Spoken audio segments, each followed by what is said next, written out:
All right, so let's have this conversation. So this is our first Our first podcast. our first Oh podcast. shit. After like what? How many?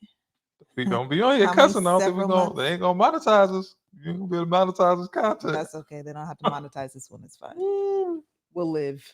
Mm-hmm. I feel like we'll survive. Indeed we will. Indeed we will. Man. Okay. So So Black Friday was last weekend, huh? Black Friday. So Black Friday was cool. I think what never ceases to amaze me Mhm. is how there's always at least, it's not like just one, it's usually like a couple, maybe Mhm. two or three Yeah. at the agency. They're usually new clients because people who've worked with us for a while, they know better.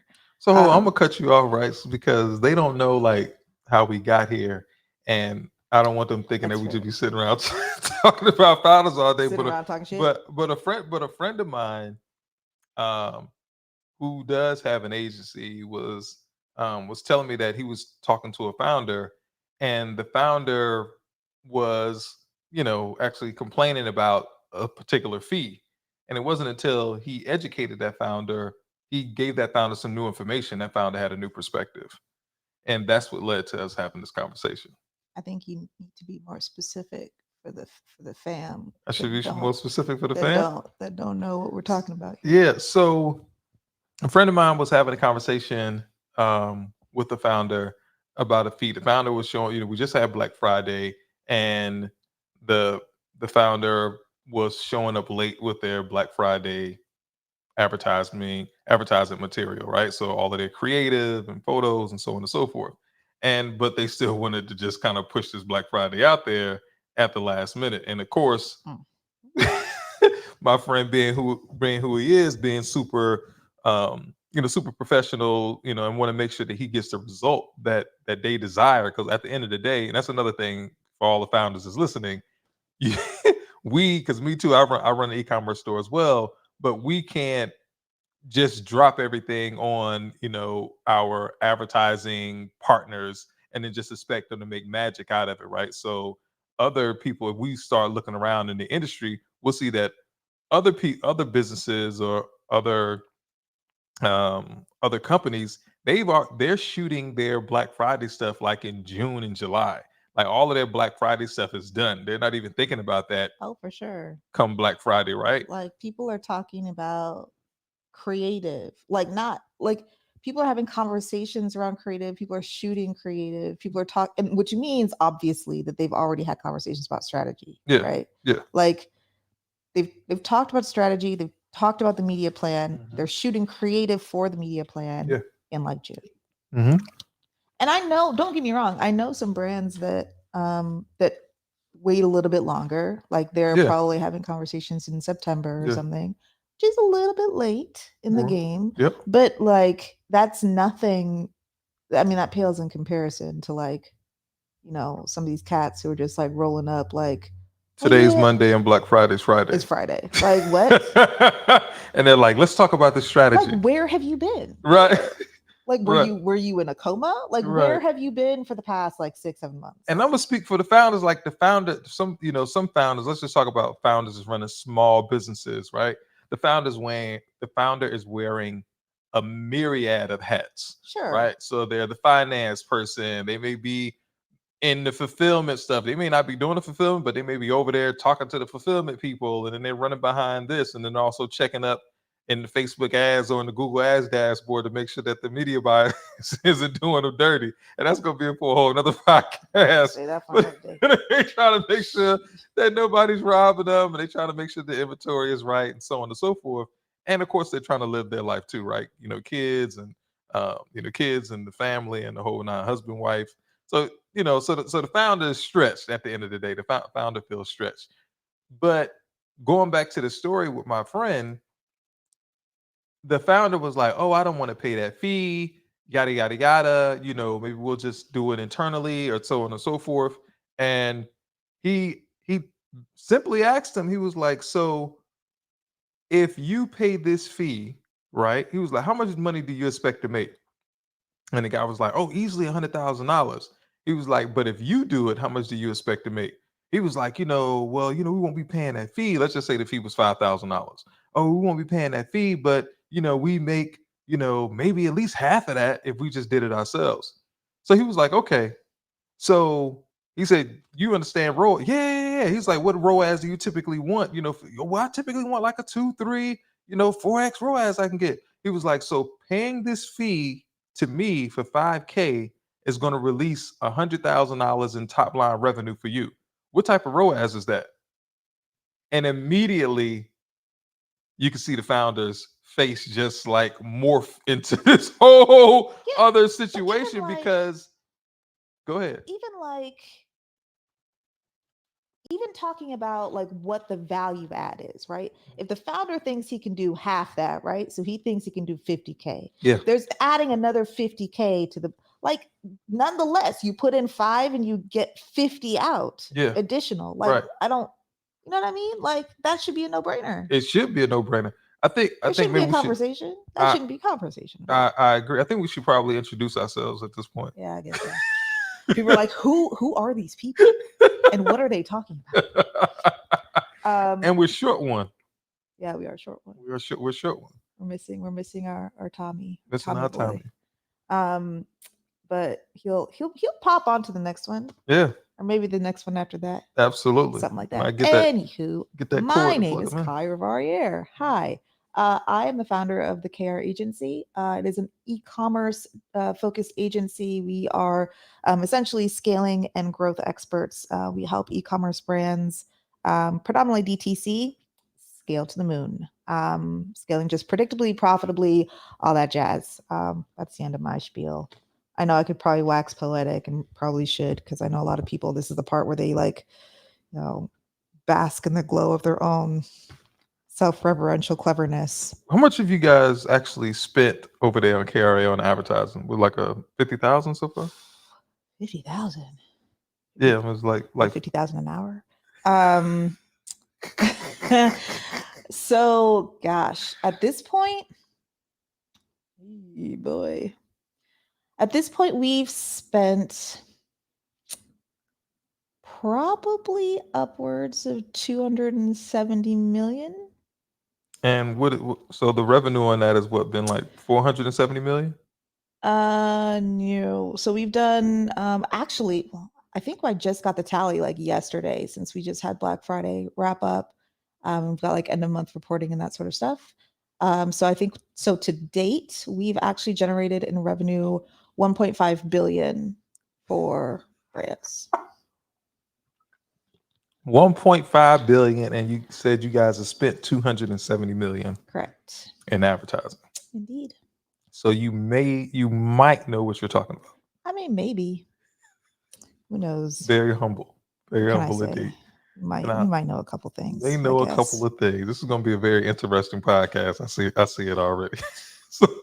so my name is Tyron Spear, and I am the jester of the three. I think I'm the funny one and the more patient one, I guess, because I look at You're life. definitely more patient because I don't have the time, and I know Tommy doesn't have the time. I'm the more patient one of the bunch. Nonsense. And you would think with my background, being in the Marine Corps and all this type of stuff like that, top security clearance and protecting presidents and secretary of states, that I would probably be way more aggressive or probably not have as much patience being a Marine. But yeah, so my background is I'm a founder of an e-commerce store, and I mostly focus on conversion rate optimization for brands, and also analytics and evaluating the data to try to see what we can judge out and get you a higher performance than you normally would had you just we can what out now? Jizz it out. We're jizzing that out. Jizzing it out. Finding out what's in the data. The data gets juicy. Data is juicy. It's juicy in the data. I know most people look at the numbers and they be like, but it's That's where the fun is. it's the tight wet spot Oh, that could oh, oh my. allow for an orgasmic Oh no. We experience just on the back end. sir, are podcasts rated? Are there like ratings for podcasts? I Is this don't like think now rated R? I don't think we're now. I Are don't we think we're. NC-17 or is that just for This is television? definitely the adult version Uh, of the podcast. But yeah, so that's what I do. So let's get back. So let's get back into this conversation. So the founders tend to look at advertising as an expense, and they tend to look at the people that's probably running their advertising and their marketing as an expense. And when we say, founders, we're talking about the mindset of a typically small, and maybe you can speak to something, we speak to this differently, you have a different perspective, but I'm talking about brands that may be, $500,000 annually and below, probably are looking at the people that's running their marketing advertising as an expense. Um, honest to and that's God. probably why when an advertiser shows up and they're like, hey, they may have just figured out this new whiz bang thing, but it may require more work. So they're showing up to the founder like, hey, we may need you to, if you can give us an extra XYZ dollars, we may be able to do this. And then the founder's like, well, no, because I don't want to change what that invoice is going to look like. So just keep doing what you're doing. But the problem is how the founder is looking at it, and the founder doesn't have the perspective that was shared with that other founder for that Black Friday experience. Honestly though, like it's not just brands doing under 500,000. Like Mm, not even at all. mm. Um there was I mean I've So put a had number on it conversations. so we have some perspective. I mean, I've had these kinds of conversations with companies doing 25, 30 million a year. Mm. like, Okay. like, and I don't, it's sometimes it's a little So bit, don't feel bad. So for the smaller brands out there that listen to this, don't feel bad. I mean, yeah, You can, don't feel you can get bad. to $25 million a year, still have this You can status be on the crazy. struggle bus and do 25 million a year. I think that at the end of the day, right? It, it's often really easy, at, regardless of what level you're at, right? Whether you're a solopreneur or whether you are, you're at the helm of a $25 million company, or a company doing 25 million a year, and you've got a pretty robust team. Sometimes I think it can get really easy to get under the get bogged down under the weight of all of the things that are going on, Mhm. and you start, like, you see so many numbers that your eyes could just kind of cross. Right. And so, like, you've got all these expenses and things that are being thrown your way, and then somebody says, okay, well, yeah, I can do this thing and it costs X dollars, and that number might have a few zeros after it, or Some maybe commas. 4 zeros and a couple commas, and you're just like, you automatically categorize it in the like it's filed now under expenses. Absolutely. And so I get it. And when But you at the look at, but when you see that, like when you log into your bank account after you pay an invoice like that, there's a negative mark next to that, right? You realize that hey, was taken out of the account went down. sure was. The count went down. Sure did. But you know what, like my thing is, if you're selecting intelligently, or Mhm. even like if you're just knowledgeable about how to That's a choose whole your nother marketer. I know podcast. that's the shit, boy. Let me tell you, that's Well, that's a y'all about to get some conference. content. That's a whole That's conference a right there. But whole if nother if thing. you get to a place where you can be smart about who you're selecting for your marketing team, your media buyers, your marketing managers, marketing directors, your CMOs, your copywriters, your, like, all of the people, right? Yep. Production teams, all that shit. Like, if you can get smart about that, then you can get into a place where you know that whatever you're gonna put in, you're gonna get 5x out, 10x Mm-hmm. out, Right. whatever it is. Right. And that's ultimately the goal. I Right. think that the problem is that people often forget that, and I think it can be too easy to forget. Like, but at the same time, it's not really all the founder's fault, because there's so many trash. I mean, come on, like, how many trash marketers have we encountered? Like, they're people Yeah. who are like, oh, well, you'll get a return. This is an investment. Right. Like they'll call the investment point instead of Right. the retain. You know what I mean? Like That's true. it's How all of many? this How many? marketing. How many? I'm a. For all of my. For all of my burnt, traumatized founders, I feel your pain. I've been burnt and I've been traumatized by marketers, and which is so crazy is because the one person that burnt me, I told the person too, I'm going to do my research. I'm going to find out if you're doing right because you kind of had this feeling and like even though and that's one thing too about about founders or about people. People have brilliance in them, and while they may not be brilliant in marketing, they may be brilliant in whatever it is, product development or coming up with ideas that scale, whatever the case may be, but they may not be brilliant in the marketing thing. But your gut is telling you that something about this isn't right or something about this isn't complete.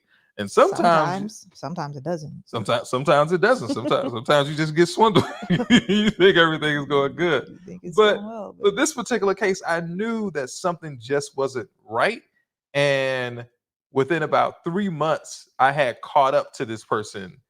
And of course, I'm paying invoice after invoice after invoice. 3 months later, after paying invoices, I catch up to this person finally, and the work was trash. And I was finally able to evaluate their work to the point to where I knew that the work was trash. It was so bad that they did some web design work. I thought they were doing web design work, and when I actually contacted the developer was like, "That's not even the latest version of my work.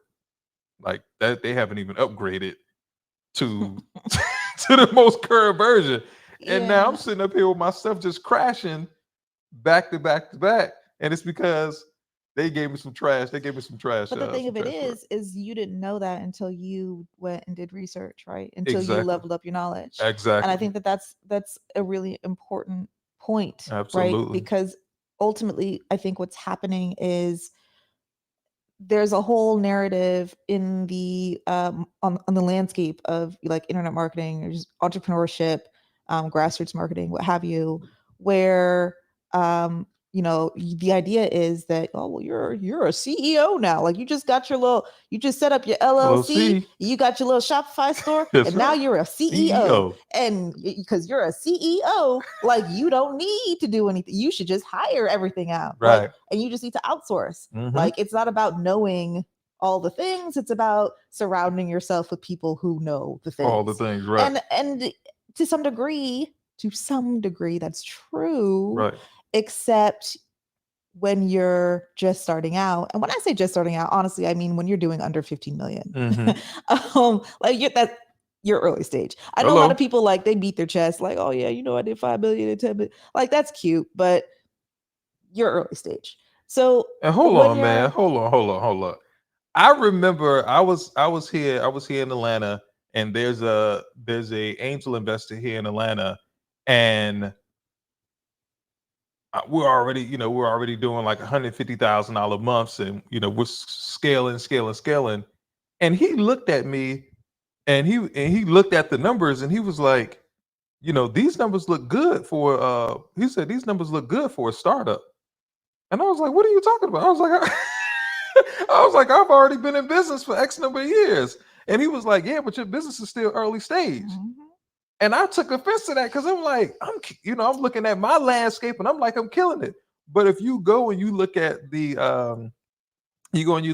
Small Business Association will tell you that a small business is a business making $250 million and below. Correct.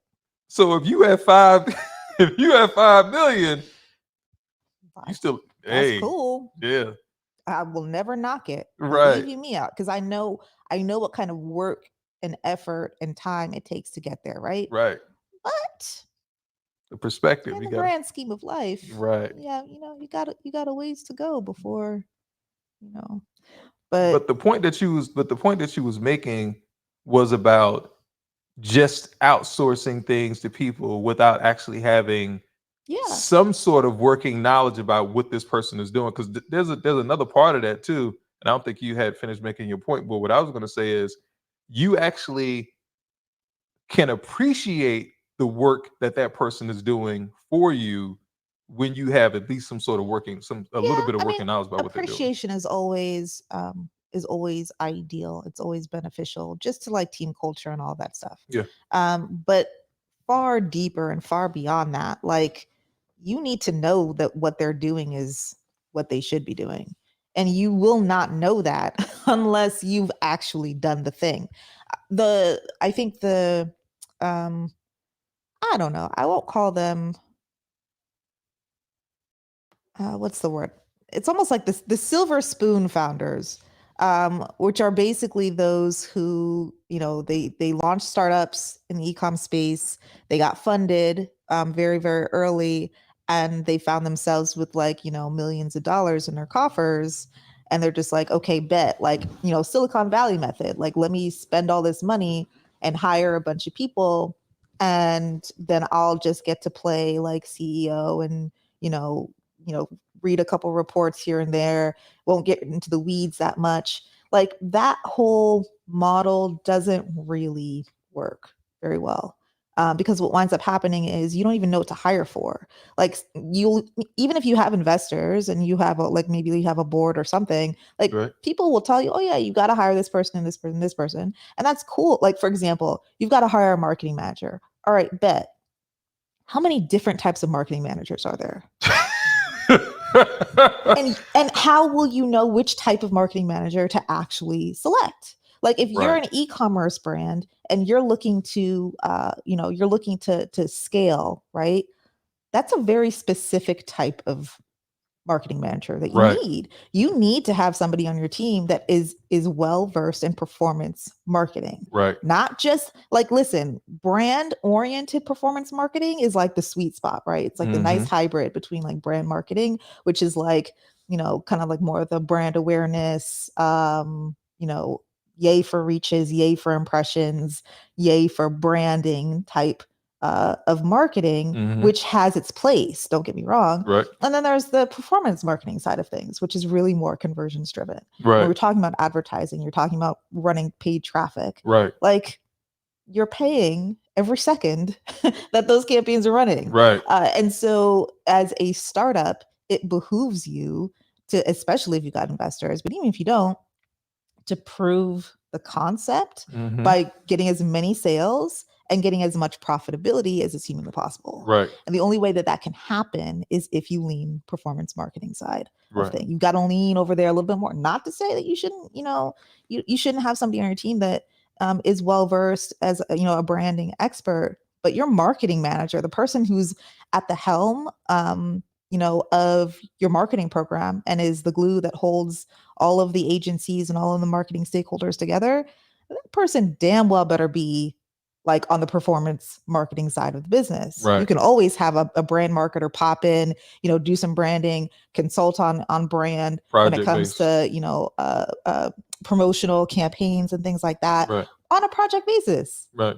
But do not stop with the, I can't tell you how many brands are like, oh yeah, we just hired this marketer, you know, they're going to be our director of marketing, and they just came from L'Oreal, and they just came from I'm like, I know the people who work at, listen, Right. like that's not what you want. And Right. it's not like they're trash. Right. There's They're a just really good at marketing for L'Oreal, right. and not, and not like How they're not going to be stellar at getting your brand um, to where you really want it to be. but that but that sounds crazy though. To somebody that's listening to this right now, that's going to sound crazy. You mean I to don't tell see me if I how. got a small business and somebody walks in here from L'Oreal, Coca-Cola, you know, you name this big brand, Nike, you know, you mean to tell me they're not going to kill it for my Of business? course, they're not going to kill it unless you also have a marketing team of 150 to 500 people, and you also have a $1 billion marketing. But like, you see, like that's not going to be that's not going to be beneficial because Ooh. these people are not accustomed to being on super small teams and taking control of the entire marketing process. They are responsible for one tiny element of the marketing at, let's say, L'Oreal, for example. It's one teensy tiny element of that. They do not know how to rock this thing end to end. They often don't know how all of the pieces work together. They are, quote, I mean, you know, they're cogs in the machine, right? And I say this as somebody who worked corporate. Like, don't even, like, I'm not knocking corporate folks at all whatsoever. What is your corporate background? I was an investment banker for JP Morgan. Oh. So yes, the corporate JP Morgan is like number 2, like when you think about it, right? corporate. Isn't what's the number one investment banker? What's the banker? Honestly, well, it depends on the division, right? Yeah. Like who's the top? Usually what's the JP top? Morgan and Goldman Sachs vie for 1 and 2. Right. Goldman will say that they're number 1 all Right. day. Sometimes it's JP. It's like Harvard and Yale, basically. It's Right, that right, kind right. of situation. But right now JP has been in the running. Oh shit, I don't know. It's been, that was a past life. I don't know what they're in the running for right now. Okay. I imagine they're still very much up there. Gotcha. But it just depends on division. Gotcha. It depends on the what league table you're talking about and how you finesse the ranking. Okay, but that's another story for another story. Another story for another A lot of cocaine involved in the iBanking world. Don't from what put I that heard. on me. I don't know nothing This about. podcast is not going to get monetized. I don't know. This joint is not going to get nothing about monetized at all, but that's okay. Hey, I don't need it. I'm good. But so this is kind of crazy, because you're telling me that if I'm doing beauty, let's say I got a skincare brand that I just started, right? And you're telling me that if somebody walks into my skincare brand and they just finished working at Procter and Gamble, right? They were, they're a big brand marketer from, let's just say, I can't think of a skincare name, but let's just say one of these big Procter and Gamble skincare brands. And they walk in here, why aren't they going to be able to come in here, help me set up ads, make sure that I'm getting a strong conversion rate on my product page, on my website? Why wouldn't they be able to do that? They should be able to come in and kill all of that. Because they have spent most of their careers with some of the best tech stack around. Like tech stack. Yeah. Like no. I'm not talking about the tech. No. But you have to talk about the tech. No. I'm just because I got the ads manager, and I got my Shopify store, and I got Google Analytics set up. You don't have much, my friend. Like that's the thing. How much the tech stack cost that they're using to run over at? I don't know. Over at a L'Oreal or someplace. Maybe $300,000 to $500,000 a quarter. Like it's just shit, a month. Like that's what I was thinking. I was like, you talking a month? I was being generous. I mean, but I think that Jesus Christ, it's a massive problem, the tech disparity between large corporations and small enterprises. Right. We're talking the whole analytics team. Oh, of course. That's running data science experiments and the whole nine. That's also building their own tech. Right? Python developers, JavaScript developers, the whole nine.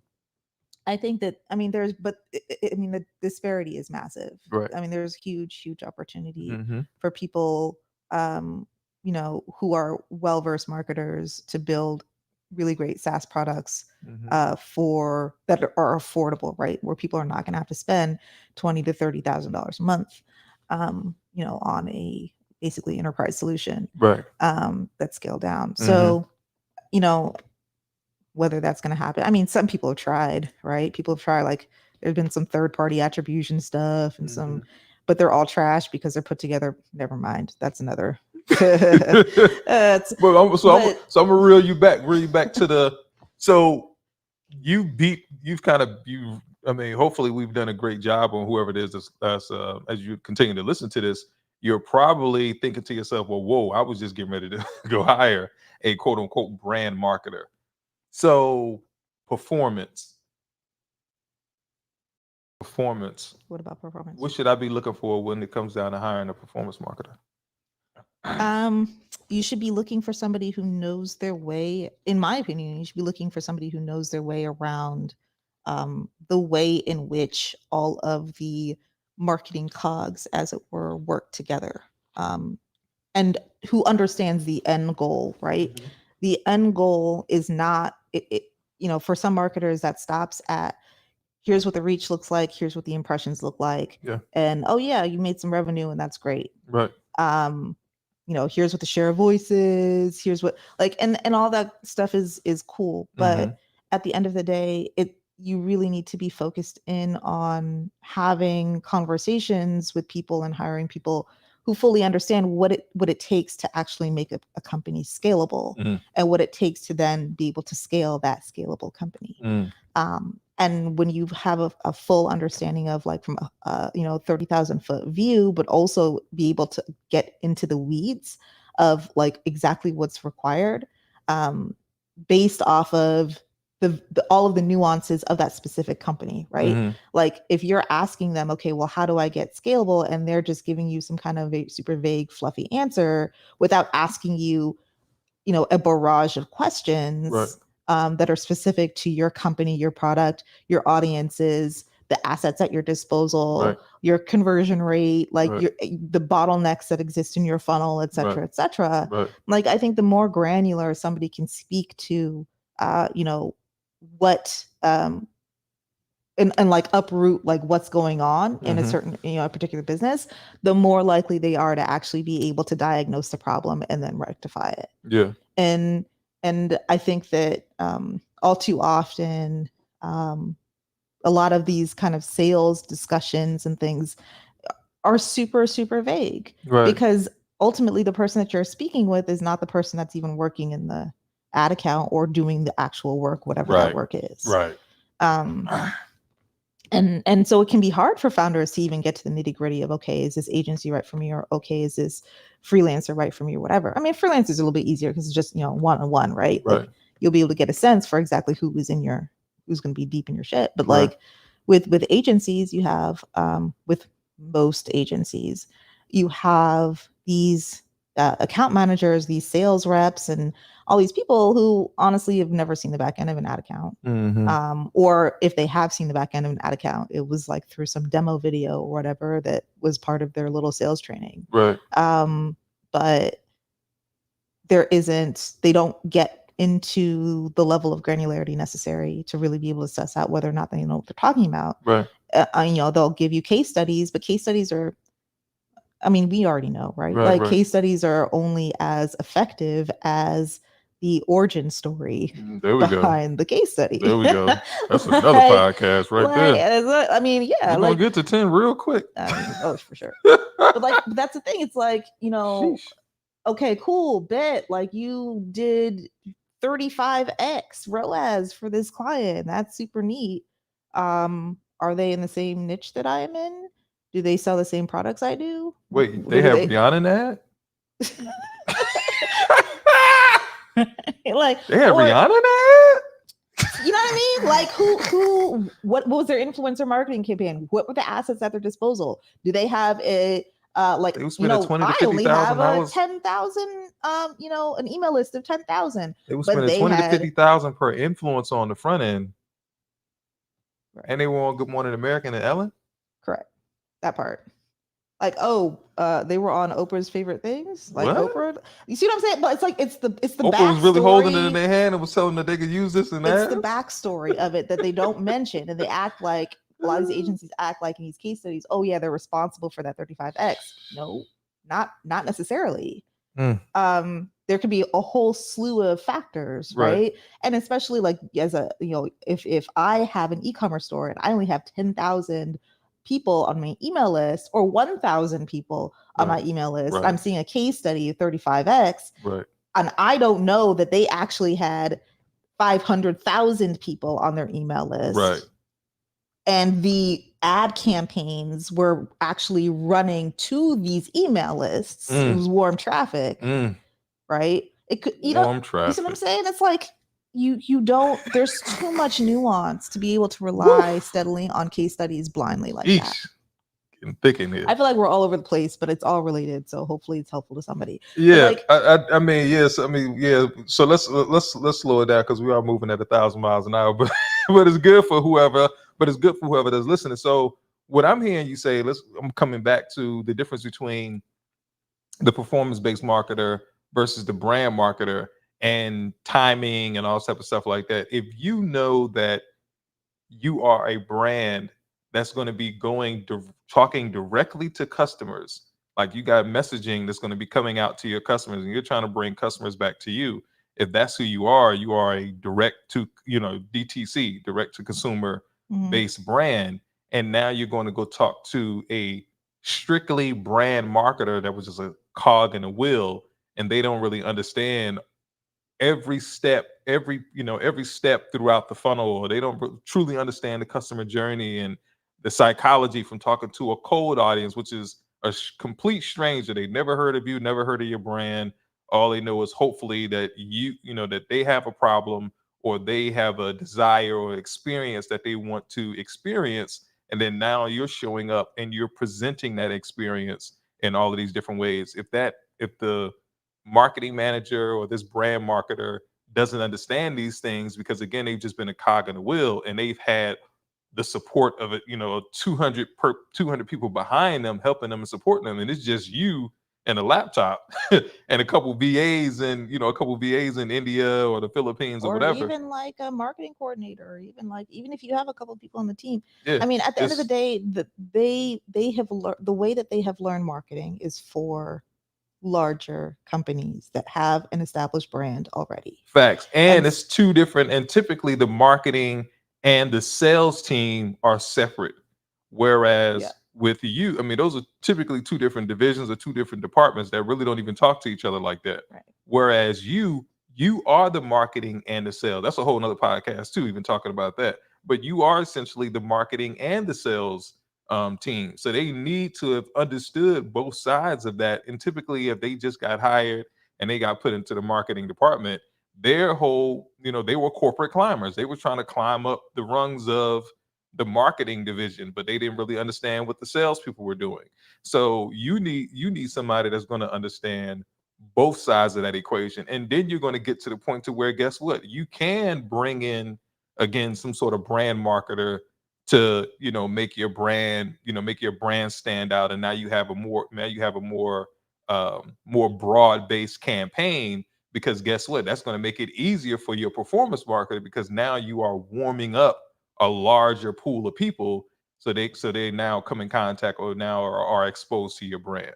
So hopefully that should tie both of those two concepts together: brand marketer versus Yeah. performance based I marketer. mean, ultimately, the strategies that brand marketers employ, well, I won't say all because that's not true, But the but ones you've many, experienced, yeah. the strategies that many of them employ do work. It's just going to cost you 5 million. Like, Yeah, it's like you can either spend 5 million right. and end up with the result, or you can spend significantly less than that with a performance marketer, especially one that fully understands the funnel, and end up with the very similar result. Right. And so, that's ultimately at the end of the day what it is. I think Hmm. that, especially because they require so much more, right? Right. Like, they're going to want you to spend an ass load of money Hmm. on things that make sense to spend on for a Hmm. larger company, Hmm. that has a lot more time, Hmm. right? Hmm. But like, at the end of the day, if you're somebody who is either starting an e-commerce company or it has an e-commerce company Hmm. existing, like, you have bills to pay, you have Hmm. children to feed, you Hmm. have lights to keep on. Hmm. Like, that's not, it's just not the same. There isn't the same sense of urgency. Hmm. And I've seen this over and over again. I've consulted a myriad of brands. I've worked with brands, directly when we done for you advertising, Hmm. and running campaigns for them, and worked with a myriad of people on brand side, on these teams. And And like, brand marketers just move slower. It's like Big corporations, I mean, big because brands move slower. they exactly right. It's like a giant whale. Like the Mm-hmm. amount of energy that's required to just get that whale to just make a quick turn Mm-hmm. is insane Mm-hmm. compared to goldfish, Mm-hmm. barracuda, Mm-hmm. right? Like, and so what I find is like the most basic of tasks, brand marketers will require a week to get out, 2 weeks to get out, 3 weeks to get out. It's nuts. Mm-hmm. And you're like, that doesn't take 2 weeks. That takes like an hour and a half. Mm. And it's not to say that they should get it in an hour and a half, Right. but I mean, a couple days, 2-3 days, that should be wrapped. But that's not the pace that they move at. Mm-hmm. So Plus, you got to think too. At that stage in the game, they're dealing with different. They're dealing with different challenges, of right? That's course, why so things have to run through legal. You got in the internal compliance team. You got QA/QC. You got the supply. You got the supply chain right. stuff. And you should have all of that within your own business. All e-commerce entrepreneurs should have these things, but it's just not going to move as slowly, Right. right? It's not. You're not going to have to deal with a lot of red tape. And so, like when we're talking about agility and we're talking about efficiency, Mm-hmm. I think performance marketers are simply more efficient, more agile. Mm-hmm. And it's again, brand how- is critical. Like Mhm. branding is critical. Mhm. Brand is critical. Having being able to run brand awareness campaigns can be incredibly effective Facts. if you're plugging it into a larger system that Mhm. is conversion driven, performance driven. Mm-hmm. But it's just a slightly different animal, I think. And I think that you need both. You need both brand and performance. Yep. You need both brand and conversion driven marketing. Mhm. Direct response, as it were. I think direct response is I think people are getting desensitized to the traditional quote Yeah. unquote conception of direct response. But Mhm. but it all has its place. Mhm. And you just really need to, I think founders really need to make themselves aware of the differences Mhm. and fully understand based off of where they are in their business, based off of what their goals are, to get us a better lay of the land of like, what direction they should be leaning towards and who then should be hiring based off of that. Mhm. And I mean, that's just the first step, obviously, but There was something that came to my mind, and it was just a question. As being a founder, and this is a question that other founders can ask if they are approached by a brand marketer or if they're thinking about hiring a brand marketer. And the one thing is like, what do the KPIs look like for some of your best campaigns, especially if they got these case studies? Ask them what the KPIs look like.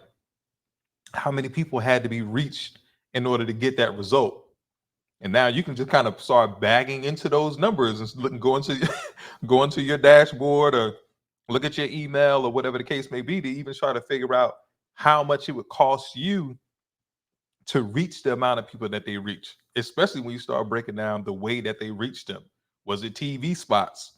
Was it again? Did they spend $100,000 on influencers? Like all of these different things is going to play a role. So whether the brand marketer is telling you these things or not, just by asking the question as simple as that, how many people did you have to reach in order to get this result? You can start breaking those things down, and what mediums did you use or what media did you use to reach those people? All of those things you can start adding the bill up right then and there and know if you have the budget for that or not. yeah, very true. Mm-hmm. Yep. So coming all the way back around to where we started, which is understanding that the right, especially if you have a performance marketer on your team, understanding that performance marketing is not an expense, but it's actually an investment. And if you turn around and look at your performance marketing from a return on investment perspective, you should, especially if this person has been performing for you, you should never look at investing dollars into them, or investing dollars into the campaigns, or investing dollars into the tech, or whatever it is, as an expense, because it's going to come back to you. I mean, it better. I mean, hopefully there's a Right? history of it coming back to Exactly. you already. So Exactly hopefully there's a right. history of it coming back to you already. And if that is the case, that if you know that I'm giving them 3, and I'm giving whatever, whoever you spending money on, TikTok, Facebook, um, Google, wherever, I've been getting back 3x on my money. I spent $30,000 last month and I got back 90, or whatever the case may be. You know, when you cool email and text and everything else, mailers, however it is you're reaching people, TV, Hulu ads, whatever the case may be. If that's what's been happening, then you shouldn't run from the invoice, or run from paying some sort of fee, so that those people can execute for you faster, especially if you're showing up late to the game. Yeah, I think I mean, I've seen this become industry standard where agencies are especially I think agencies that do whether it's to a large degree or to a lesser degree, work with brands that are like early stage, right? Mhm. They're starting to push back on timelines and things because a lot of early stage companies are rolling through like super late to the game. Like for Mhm. example, oh, it's Black Friday and And and, today's and Monday. today's Monday. Can Mhm. we run some like first of all, like just so that everybody knows and understands. And in my world, it's almost like it goes without saying, but I want to make sure that it really does go without saying. So I'm going to say it. Um, you should be planning for Black Friday like super early. We've kind of already covered that, right? Like Mhm. you shouldn't be doing there should be nothing to be done in November with respect to Black Friday because everything's already locked and loaded. Mhm. And Unless something huge has changed in exactly. your, and Unless there's like a market, a market shift, right, something dramatic has changed, right. if maybe Facebook's fallen into the ocean or something. And you've got to pivot on Mhm. your ad allocation strategy or Right. whatever. But like other than that, like you should be sitting back with a glass of wine like November. Mhm. Mhm. Just getting ready for the on, especially like and just tightening up fulfillment. Like if anything, Mhm. if anything is moving in the month of November with respect to Black Friday, it's the inventory management, fulfillment, just Mhm. getting that prepped up and making sure that there are no bottlenecks that are going to occur and arise when you do your like whether it's Black Friday previews or actual Black Friday weekend whenever Mhm. those sales hit. Mhm. I think that there's a lot of agencies are starting to push back and say, okay, well, cool, you came to us super last minute. We can do that, but there's going to be a fee, right? There's going to be an expedite fee Mhm. to really get this knocked out. And I Mhm. I think it's fair, to Mhm. be honest with you. I really do think it's fair when you take into consideration, maybe not for the trash agencies that are just like throwing random stuff into an ad account that Mhm. they used last year and then just Mhm. turning on the on button. I guess that Mhm. wouldn't take that much time Mm. and wouldn't really get great results either.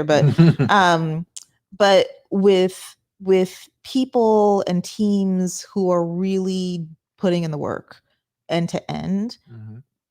I think what people don't realize is that like when it comes to running traffic scaling, really, Mhm. I think running traffic and scaling, are very different things. You're a growth strategist or a scaling architect. I think that's a different skill set than just being like a media buyer. Mhm. But when you are in the trenches and you're running the end to end strategy and implementation, to scale a company, there are a lot of moving parts to that. Mhm. Even, in the midst of just like a simple, quote unquote, simple Black Friday Mhm. campaign. And so, um, I think that it's completely valid to have like expedite fees in place for that. Mhm. At the end of the day, like, if you're working with an agency or working with a freelancer or working with whoever, and they've been getting results for you, it doesn't make a lot of sense for, especially like you're rolling up late to the game, for you to be like, oh yeah, no, I don't really want to pay that fee. I'm good. And then you just like lost out on an entire like an entire like just whirlwind of cash that could have been Mhm. in your coffers, Mhm. right? Mhm. That doesn't make a lot of sense to me. Mhm. But it happens with I won't say with regularity, but I've seen it happen. I've heard of it happening. This entire concept of, oh well, I don't want to pay this Mhm. fee Mhm. because, well, I don't want to pay it because Right. it's extra. Right. I mean, it's like, but then what are you doing? You're just sitting around like twiddling your thumbs, and then you're just not going to run traffic. Like that's what we're doing. We're just not going to run traffic. I mean, we're gonna run the traffic that's already running. Like, The I traffic don't that's running gonna understand. continue to run. I don't But again, it's understand. at the end of the day, it's really mindset, and it's really just mindset in how it's really just mindset, and it's really just lack of exposure is the other thing that I was looking for. It's really just lack of exposure. I mean, I guess Even so, but to even with me, the it's brand like doing $25 million a year, I get still all lack of that, but exposure. like it's I guess it's a And that's mindset thing. For me, it's that's like why we're here. it's That's why we're having this entrepreneurship. conversation. Like as an entrepreneur, I think any entrepreneur understands the concept of return, right? As Mm-hmm. return on ad spend or return on investment or what Mm-hmm. have you. Mm-hmm. They understand the concept of if I put X dollars in, I would like to get Y dollars out. Mm-hmm. Um, and usually Y dollars should equal X plus something else. Mm-hmm. Mm-hmm. But like, I think that I think at the end of the day, there are a lot of entrepreneurs who don't don't transpose that idea onto everything that they do. And I think to the extent that you can do that, everything you do, everything you touch, every transaction or like Boom. every hire, every Mm-hmm. like to the extent that you can start thinking about all the things that you're quote unquote paying for or Mm-hmm. doing as a function of okay, what's my return on investment, whether it's me putting cash in or me putting time in or me putting Mm-hmm. energy in, Mm-hmm. what's the return going to be? You're going to be a much much savvier Mm-hmm. entrepreneur. You're going to be able to learn faster, grow faster, scale faster, Facts. and just be a ton more profitable and a Mm-hmm. ton more successful. Mm-hmm. And I feel like a lot of people think the mindset stuff is fluffy. I actually to some degree think that mindset I stuff think is it's fluffy fluffy, too. That's why I wanted but to use it's another like word. That's why I use exposure. but it's so But it's really it's unfortunately, mindset. even though it's fluffy, like it proves itself time and time and time and time and time again to be the cornerstone of success. Mm-hmm. So, in fairness. So Yep. in fairness to all the mindset coaches out there that people make fun of, just know that I know that what you do is of value. Facts. We appreciate most of you. Facts. Especially my Russian hypnotist. Oh, Russian Appreciate hypnotist. Oh yeah. Yeah. What's his name? Igor. I Igor. appreciate Igor. Mhm. Getting the mind right. Yeah, So we'll have to talk about Igor more some other time. absolutely. Absolutely. So yeah, so that's the I think that's it. I think that's it. That's it. I think that's it. I think next time we'll talk about predatory advertisers, Next time we'll talk agencies. about stuff and things. Next time we'll talk about stuff and things, More stuff and more and things. hopefully we'll be able to get Tommy on as well. Tommy will be with us, Yeah, and it's going to be an amazing conversation. as always. He's good peeps. Until the next time, peace. See ya.